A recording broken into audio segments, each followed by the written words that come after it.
Vocal opponents of the Ontario Liberals Green Energy Act. I stood in the legislature expressing concerns from not only my rural constituents but also suburban constituents for a variety of reasons. The first is many constituents who are going to be impacted by an industrial wind farm in Cars and North Gore area have expressed their concern over the health impacts. As well, many people across the riding, whether they're in suburban or rural communities, have expressed their dismay that their hydro bills are going to have to subsidize these expensive energy experiments. That's why I voted for, and I'll continue to call for, a moratorium on these wind farms until further studies have been done.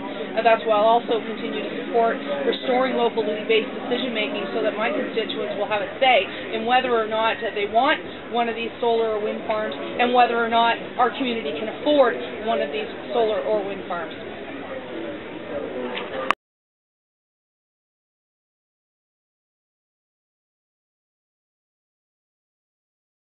Big issue. That's why I was so vocal in opposition to one of the options that the Winchester Hospital and the Local Health Integration Network put forward, which was reducing ER hours, including possibly closing the ER in the evenings on one of their surveys last February. Look, I'm going to tell you something. The people of Nepean-Carleton, particularly in our rural community, have a lot of reason to express their dismay with the healthcare system and these local health integration networks. That's why, as part of the Ontario PC team, I'd like to see that local health integration network scrapped, put that $300 million directly into frontline care. And you can bet your bottom dollar that I'm going to continue to fight for our rural health care resources in our community. I'm proud to have done it before, and I'll do it again.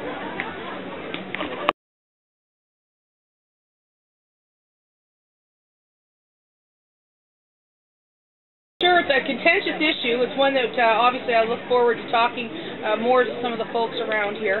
Obviously there's lots to be done with some of the animal waste and things that we can do on the farms around here. I only look, for example, to the Scoutons out in North Gore who are right now using biomass and converting it to energy. Unfortunately, the Ontario government isn't recognizing how effective they've become in actually generating power from animal waste. These are things we have to explore, and I'm happy that my leader, Tim Hudak, has expressed an interest in looking at this area, and I'll continue to work with our local farmers as I've done for the past 5 years.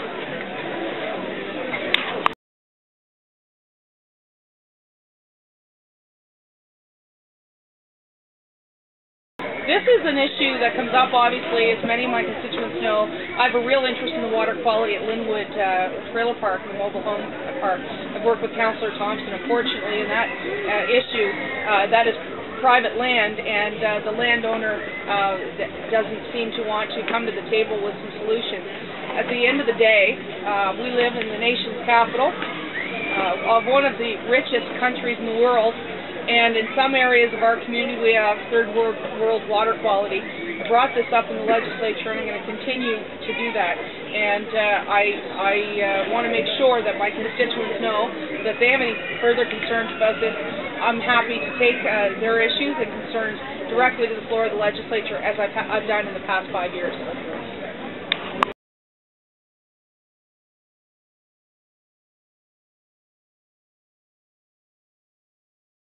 Well, I think there could be nothing more interesting than a week and a half ago, my husband, as we went to the Humane Society, our cat, a barn cat from North Gore, escaped without his collar on, ended up at the Humane Society.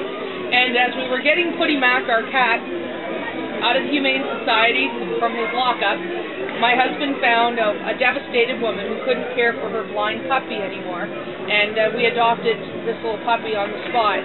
And although this little puppy was about to be euthanized, she's become a great addition to our home. She's now been added not only with Putty Mac, but also our other dog, Aberdeen, Scott Terrier. And my husband, Joe, and Victoria, our daughter, and I, have now got this lovely house full of animals that have made our life richer. And of course, it's a little difficult to toilet train a blind puppy, and we're working really hard along with this busy campaign schedule that we've got.